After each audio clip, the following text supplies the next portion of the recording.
Hello and welcome to Reporters. I'm Kirsty Lang. Concern is growing about the treatment of the mentally ill in some of the European Union's new member states.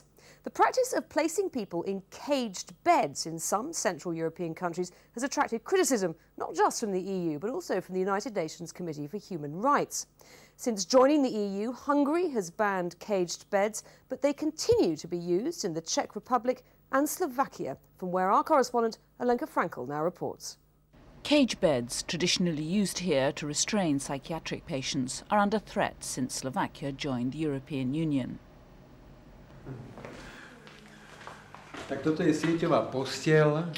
Slovakia's chief psychiatrist shows me how they lock their patients in.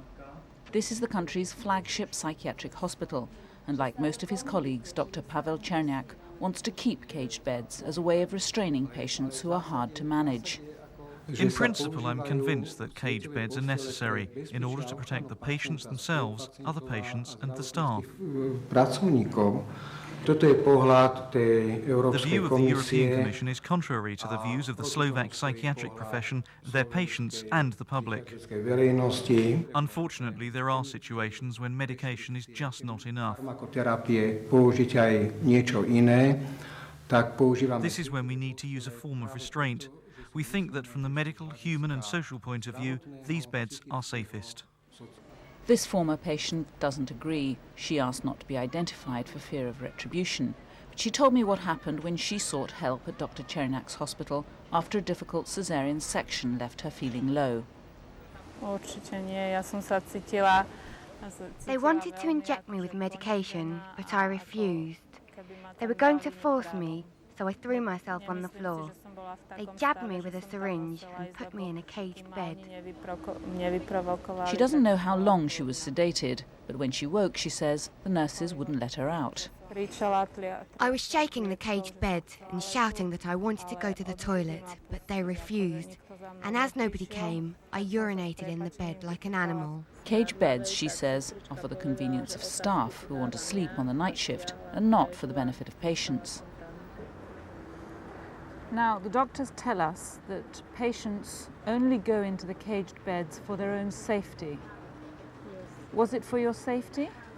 Of course not. I felt degraded that I had been put in there unjustly. I wouldn't have been in such a state if they hadn't provoked me. Posing as a mental health researcher, I visited psychiatric hospitals around Slovakia. I saw cage beds in all of them. To get a true picture, they have to be seen in use at night, when abuses are most likely. I arrive at Sokolovce Hospital as the night shift takes over. The duty psychiatrist shows me into a locked room with 8 cage beds.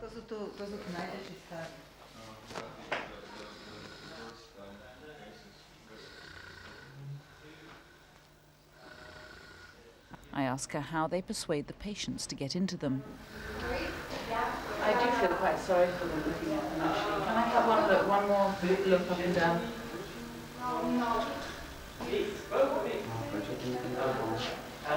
One heavily sedated patient struggles to ask me for help. He's been there for 3 days and wants to call home. I see.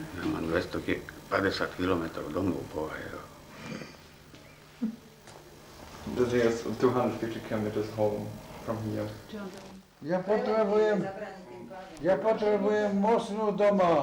Another patient keeps calling for his wife. He's diagnosed with dementia and is heavily tranquilized. All of these drugs, yes? All of these drugs. There's about 12 different drugs there. Why does he need to be locked in? Is there a reason why he's under lock and key in the bed? Lebo je dezorientovaný, zmetený, padá. He falls.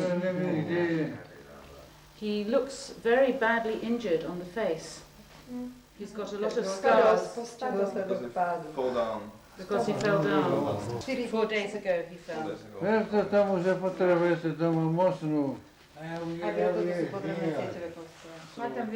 That's also why these cage beds are necessary. They're necessary. Mm-hmm. You think they're necessary? Necessary. But he's been in one for more than a month. That's a very long time.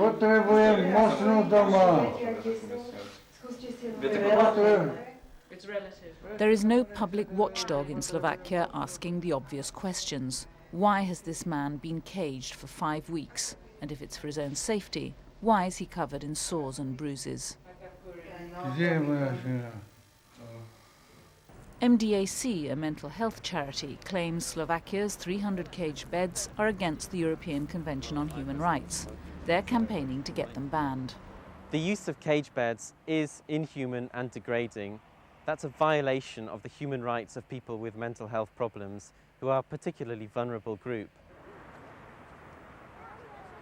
Slovakia's continued use of cage beds could well be in breach of international law. Both the United Nations Committee on Human Rights and the European Committee for the Prevention of Torture have demanded that their use should cease.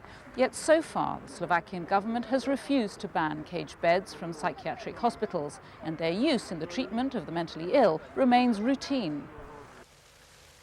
While the government here digs in its heels, other Central European countries are in the process of abolishing cage beds to comply with European treaties. But here, the advice of psychiatrists remains that cage beds are the kindest form of restraint. The day the Minister of Health forbids their use, we shall have to adjust to that. But I think that the ministers will see sense and consult with us on this question. Whether it'll be 5 years or 10 years, it's not a question of human rights or of degrading or not degrading treatment. It's a question of the further development of psychiatry as a science.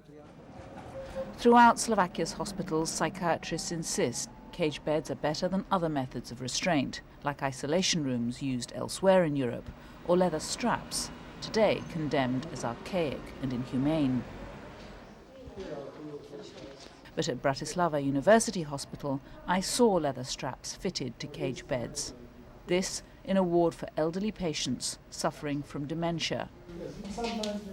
The combination. I see. This one here. Strapping patients to their beds is considered unacceptable throughout Europe.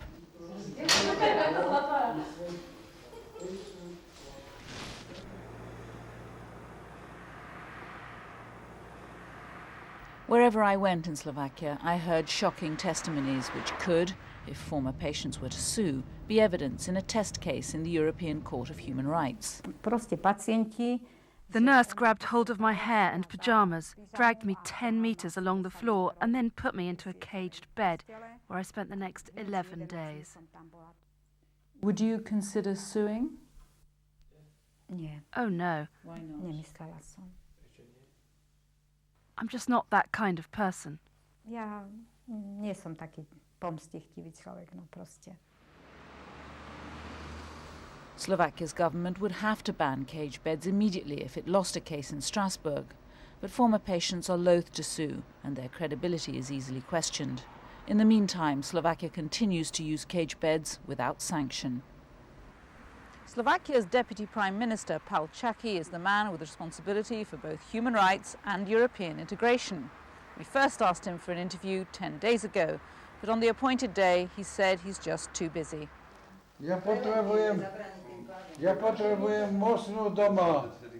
While Slovakia stalls, its most vulnerable citizens, the mentally ill, the elderly, the merely confused, patients who've been convicted of no crime, continue to be caged, their cries for help ignored.